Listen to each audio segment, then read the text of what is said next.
Assalamualaikum warahmatullahi wabarakatuh. Perkenalkan, nama saya Salsabella Wahyunintias dari Prodi S1 Keperawatan kelas 22D Universitas Muhammadiyah Kudus. Di sini saya akan menjelaskan terkait penyakit menular seksual, yaitu sifilis atau raja singa. Penyakit raja singa atau sifilis adalah infeksi menular seksual yang disebabkan oleh bakteri. Penyakit ini dimulai dengan luka yang tidak nyeri, biasanya pada alat kelamin, rektum, atau mulut. Kondisi ini paling sering menyebar melalui kontak seksual dari orang yang terinfeksi melalui kontak kulit atau selaput lendir dari luka ini. Selain itu, penyakit ini juga dapat ditularkan dari ibu ke anak yang baru lahir selama kehamilan, persalinan, hingga menyusui. Setelah infeksi awal, bakteri penyebabnya dapat bertahan di dalam tubuh selama bertahun-tahun tanpa menimbulkan gejala. Namun suatu hari infeksinya bisa aktif kembali.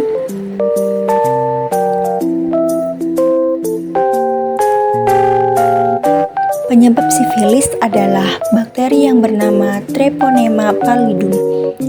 Cara paling umum penyebar sifilis adalah melalui kontak dengan luka orang yang terinfeksi selama aktivitas seksual. Bakteri masuk ke dalam tubuh melalui luka kecil atau lecet pada kulit atau selaput lendir.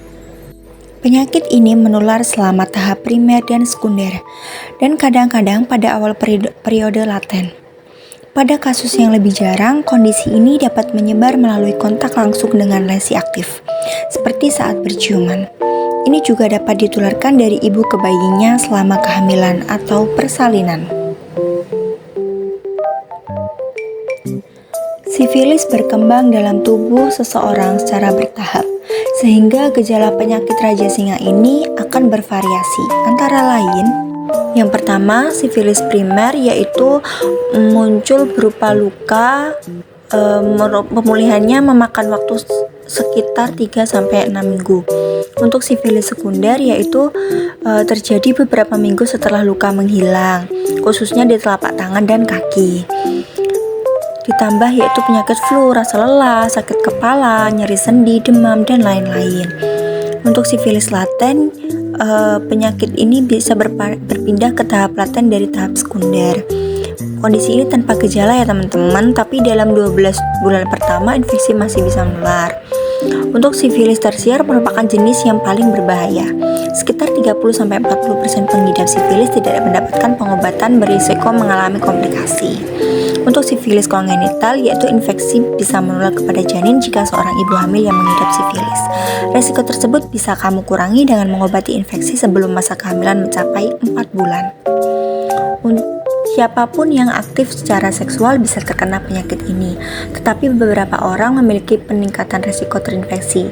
Resiko akan jadi lebih tinggi jika melakukan hubungan seks sama jenis, terus seks tanpa kondom, yaitu terutama untuk orang yang memiliki banyak pasangan. Nah, ini nih yang penting, yaitu pengidap HIV dan AIDS, terus berhubungan seks dengan seseorang yang mengidap sifilis atau mengidap IMS jenis lain. Gitu ya teman-teman. Terutama yang HIV AIDS ini udah jelas-jelas banget gitu. Lalu sebelum terinfeksi, kamu bisa melakukan cara berikut ini agar terhindar dari sifilis. Di antaranya yaitu menghindari alkohol dan obat-obat terlarang, memiliki satu pasangan untuk melakukan hubungan seksual, jadi jangan ganti-gantian atau banyak pasangan. Terus berhenti untuk melakukan kontak seksual dalam jangka waktu lama. Secara terbuka mendiskusikan riwayat penyakit kelamin yang kamu alami bersama pasangan. Biasakan menggunakan kondom saat berhubungan seksual. Jadi sebelum kalian melakukan hubungan seksual, alangkah baiknya yaitu mendiskusikan riwayat penyakit kelamin yang pernah kalian alami agar satu sama lain tidak tertular penyakit tersebut. Seperti itu teman-teman. Oke, terima kasih. Mungkin itu saja yang dapat saya sampaikan. Kurang lebihnya saya mohon maaf. Jika ada pertanyaan, bisa di kolom komentar ya teman-teman. Wassalamualaikum warahmatullahi wabarakatuh.